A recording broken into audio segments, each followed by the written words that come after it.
नमस्कार, म रवि लामिछाने। चितवन 2बाट दोस्रो पटक प्रतिनिधि सभामा निर्वाचित भएको आज 100 दिन भयो।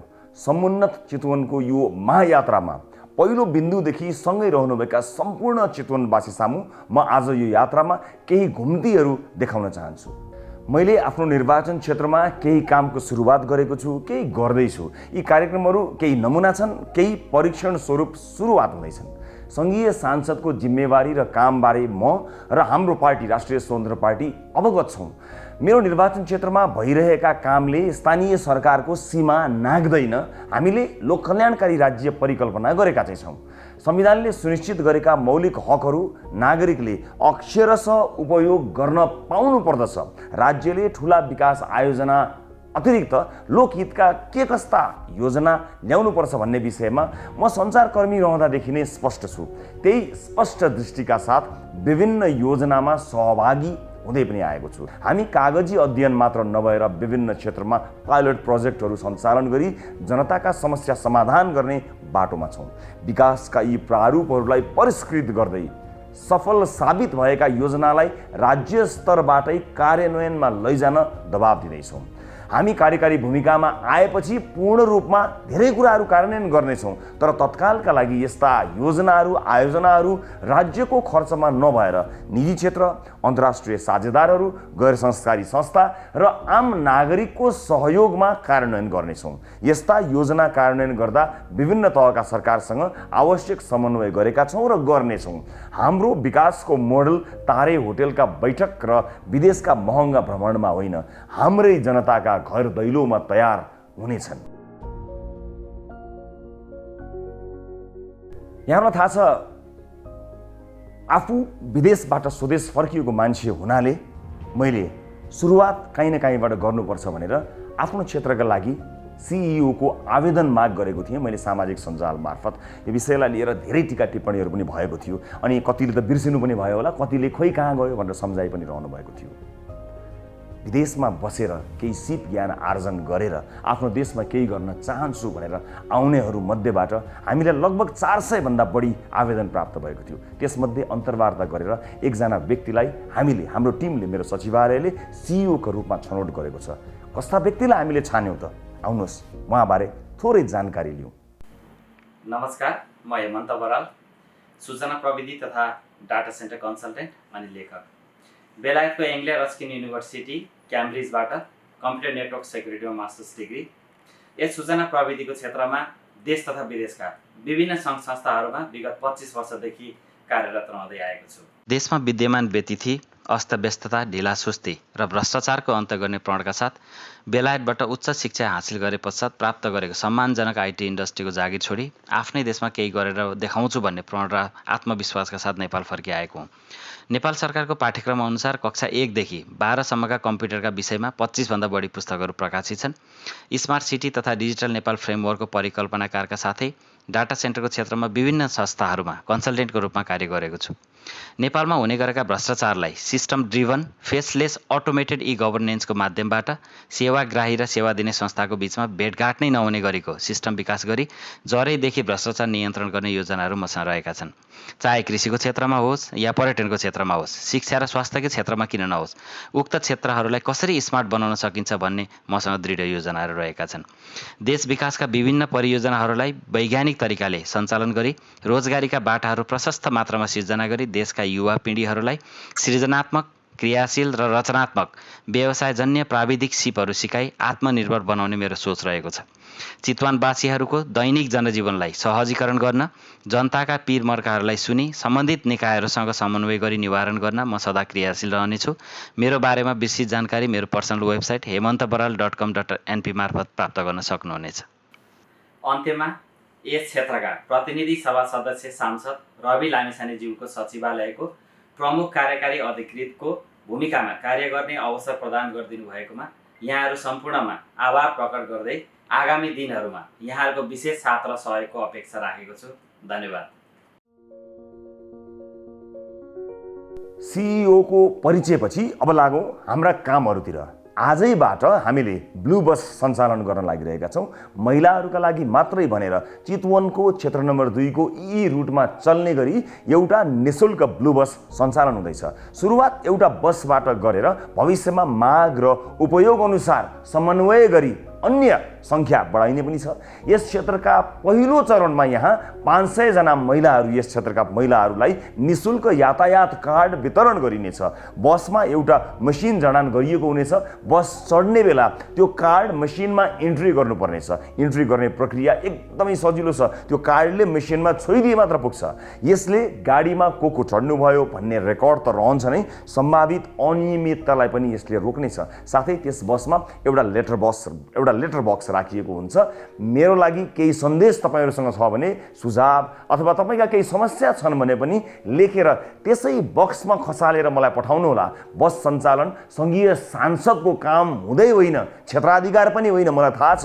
तर एउटा निर्वाचित नीति निर्माताले, जनप्रतिनिधिले सार्वजनिक यातायात कस्तो हुनुपर्छ भन्ने सपना देख्नुपर्छ। अझ सार्वजनिक सवारीमा महिलाहरूको सुरक्षा र प्राथमिकता कस्तो हुनुपर्छ भनेर देख्नुपर्छ र देखाउनुपर्छ। म आफूले पनि भोगेकोले होला यो विषय मेरो मनमा अत्यन्त नजिक छ। विदेशमा रहेका नेपालीहरू आफ्नो देश फर्कन कति व्यग्र हुन्छन् भन्ने कुरा मलाई राम्रोसँग थाहा छ। मनको अन्तर कुनामा गडेको यही खिल उक्काउन मैले केही प्रयास थालेको छु। विदेशमा रहेका नेपालीहरूलाई स्वदेशमै अवसर खोज्ने प्रेरणा मिलोस् भनी 100 जनाका लागि रोजगारीका अवसर खोजेर निवेदन आह्वान गर्दैछौँ। आज यो भ्याकेन्सी विभिन्न देशका स्थानीय पत्र पत्रिकामा पनि छापिएका छन् र चोकका पसलहरूमा पनि छाप्ने व्यवस्था मिलाउँदैछु। यदि सार्वजनिक गरिएका यी भ्याकेन्सीहरूमा दिइएको योग्यता पुग्छ र निर्धारित सेवा सुविधामा तपाईँ नेपाल फर्कन चाहनुहुन्छ भने दिइएको इमेलमा आफ्नो सम्पूर्ण विवरण पठाउन सक्नुहुनेछ। यी भ्याकेन्सी नेपालका निजी क्षेत्रमै खुलेका हुन्। नेपालमै रहेका दाजुभाइ दिदीबहिनीहरूबाट पनि यो पदपूर्ति गर्न सकिन्थ्यो होला। तर हामीले विदेश गएर केही सिप र विज्ञता हासिल गरेका नेपालीहरूलाई स्वदेश फर्काउन प्रोत्साहन गर्ने माध्यमको रूपमा यसलाई सदुपयोग गर्न खोजेका मात्रै हौँ। 40,000 देखि 1.5 लाख प्रति महिना तलब सहितका जागिरहरू तपाईँका लागि खोजिदिएका छौँ। रोजगारदाताको शर्तमा तपाईँ सहमत भए हामी समन्वय गरिदिनेछौँ। आउनुहोस् नेपालमै केही गरौँ। जनप्रतिनिधि जवाफदेही हुनैपर्छ भन्ने मान्यता म सञ्चारकर्मी हुँदा पनि थियो र अहिले पनि कायमै छ। त्यसैले हरेक 4 महिनामा सार्वजनिक सुनुवाई गर्नेछु। भदौ 10 गते प्रथम सार्वजनिक सुनुवाई हुनेछ। चितवनमा सूचना प्रविधि विकासको अवस्था र सुधार गर्नुपर्ने विषयमा पनि चर्चा हुनेछ। हरेक 4 महिनामा चितवन क्षेत्र नम्बर 2 का विभिन्न ठाउँमा सार्वजनिक चासोका विषयमा यस्ता सार्वजनिक सुनुवाई गरिनेछन्। ती कार्यक्रममा विभिन्न सरकारवाला निकायलाई समेत बोलाई जनताका समस्या समाधान गर्न पहल गरिनेछ। उक्त सार्वजनिक सुनुवाईमा म आफ्नो कामको हिसाब जनतालाई बुझाउनेछु र सरकारवालाहरूसँग हिसाब जनताका लागि माग्ने पनि छु। आजबाटै 65 वर्षभन्दा माथिका वृद्धा बाआमाहरूलाई निःशुल्क मोबाइल क्लिनिक सुरुवात गरिनेछ। यो मोबाइल क्लिनिकले घर घरमा गएर बाआमाहरूलाई प्राथमिक उपचार दिनेछन्।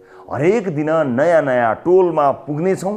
क्लिनिक कहाँ आउँदैछ, कसरी आउँदैछ भनेर अगावै केही समय अगाडि नै यहाँहरूलाई सूचना दिइनेछ। यस क्लिनिकमा एकजना MBBS डाक्टर हुनुहुनेछ। तपाईँ अस्पतालसम्म जान सक्नु भएन भने यो मोबाइल क्लिनिकको नम्बरमा कल गरेर घरसम्मै बोलाउन पनि सक्नुहुनेछ।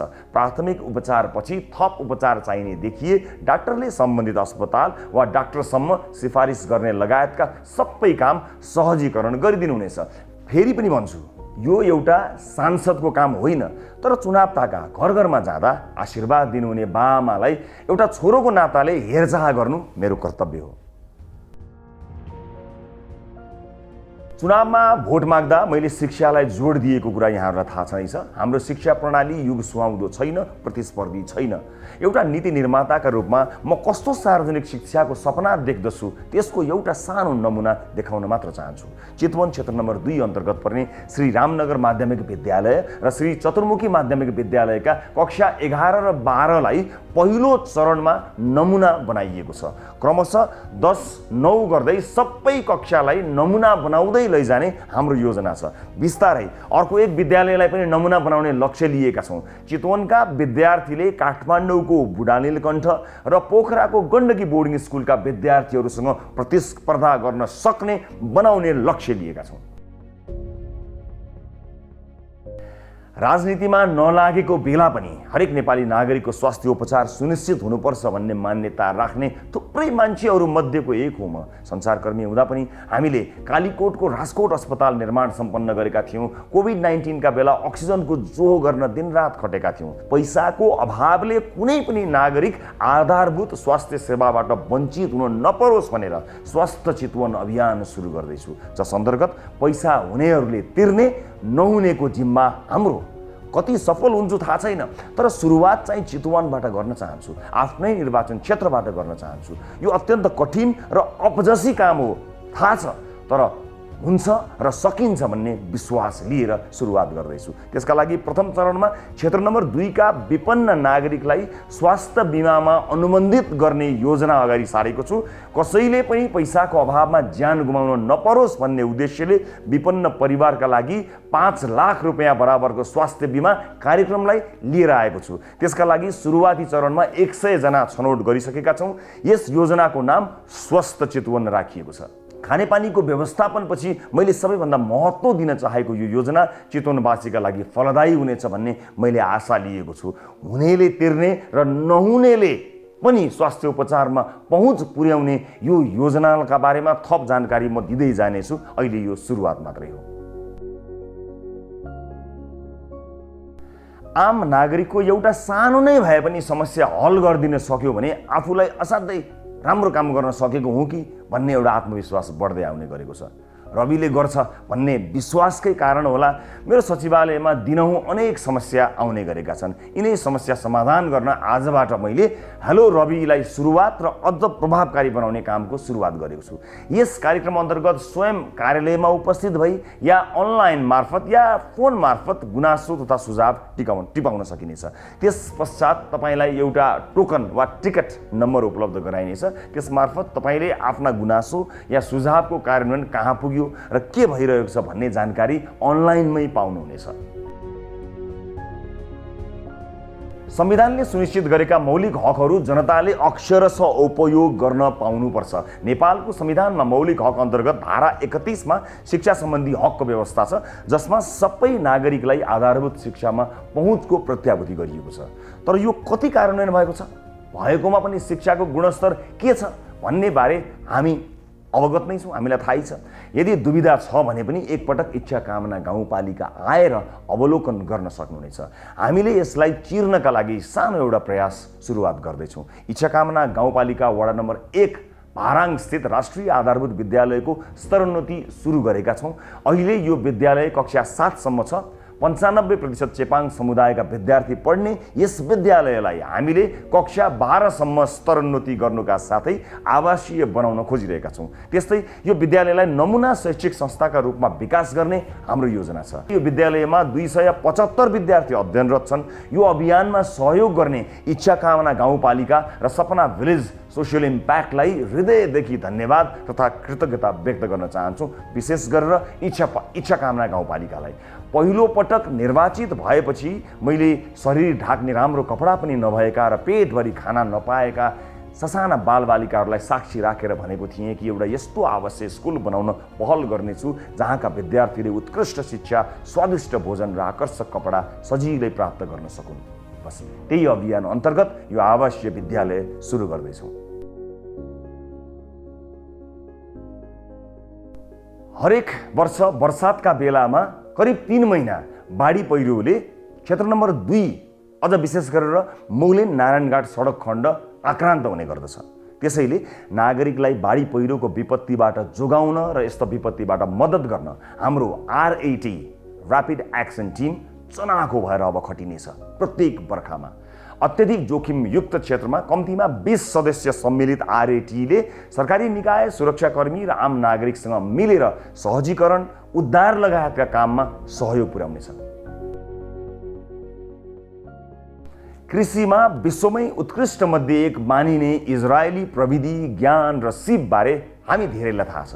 नेपालका लागि इजरायली राजदूत हनान गोरेरसँग 2080 जेठ 30 गते केन्द्रीय कार्यालयमा मेरो भेटवार्ता भएको थियो। उक्त भेटमा इजरायलको एक नमुना गाउँसँग हाम्रो इच्छाकामना गाउँपालिकालाई मित लगाउने र कृषिमा नमुना गाउँको रूपमा स्थापित गर्ने योजनामा छलफल भएको थियो। महामहिम राजदूतले यो योजनालाई अगाडि बढाउने विषयमा सकारात्मक प्रतिक्रिया र कदम चाल्नु भएको छ। नेपाल सरकारका सम्बन्धित निकाय र परराष्ट्र मन्त्रालयसँग आवश्यक पर्ने स्वीकृति र समन्वय गरी यो कार्यक्रम अगाडि बढाउन पहल सुरु गरेको छु।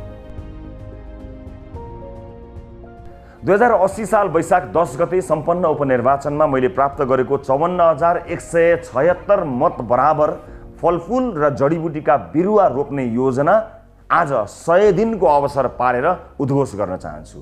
हरेक मतदाता प्रतिको सम्मान स्वरूप मैले यो योजना आजबाट सुरु गर्दैछु र अब 54,176 बिरुवा रोपिसक्ने प्रण पनि आजै गर्न चाहन्छु। प्रत्येक मतदाताको नाममा कम्तीमा एउटा बिरुवा चाहिँ रोप्न चाहन्छु। मैले सुरु गरेका र सुरु गर्न चाहेका सबै कामको निरन्तरताका लागि आर्थिक स्रोत साधनको आवश्यकता पर्छ। म आर्थिक रूपले सम्पन्न मान्छे पनि होइन, भएको पनि छाडेर सेवामा लागेको मान्छे तपाईहरुलाई थाहा भएको विषय हो। एक व्यक्तिले गर्न सक्ने कुरा पनि त्यति धेरै हुँदैनन्, व्यक्तिका सीमितताहरू छन्। त्यसैले विदेशमा बस्नुहुने सम्पूर्ण चितवनवासीलाई एकजुट भएर हामीलाई यस काममा सघाउनको निमित्त र हातेमालो गर्नको निमित्त म विनम्रतापूर्वक अनुरोध गर्न चाहन्छु। हामीले चितवन क्लब बनाउँदैछौँ। यदि तपाईँ विदेशमा हुनुहुन्छ र यस क्लबमा जोडिन चाहनुहुन्छ भने स्क्रिनमा देखिएको इमेल र व्हाट्सएप नम्बरमा हामीलाई सम्पर्क गर्न सक्नुहुनेछ। देश बनाउने महाअभियानमा हामीलाई तपाईहरुको सहयोग अपरिहार्य छ। सँगै मिलेर हामीले चितवनबाट देश विकासको मोडल तयार पार्नु छ। अहिले मलाई र चितवनलाई तपाईको सहयोगको आवश्यकता छ। अहिले सहयोग गर्नुहोस् र विश्वास गर्नुहोस्, केही वर्षपछि तपाईले चितवनमा लगानी गर्नुहुनेछ, सहयोग मात्र होइन। र अन्त्यमा यी सबै कामको सुरुवात गर्दा सहयोग गर्नुहुने स्थानीय सरकार र चितवनका स्थानीयलाई धेरै धेरै धन्यवाद व्यक्त गर्न चाहन्छु। नमस्ते। कोही मान्छे बोल्दैनन् काम गर्छन्, कोही मान्छे बोल्छन् पनि काम पनि गर्छन्, कोही मान्छे बोल्छन् मात्रै काम गर्दैनन्, तर कोही मान्छे बोल्छन् पनि, खट्छन् पनि, सोध्छन् पनि, काम गर्छन् पनि, काम गराउँछन् पनि, गरेको काम मध्ये केही देखाउँछन् पनि, धेरै देखाइहाल्दैनन् पनि।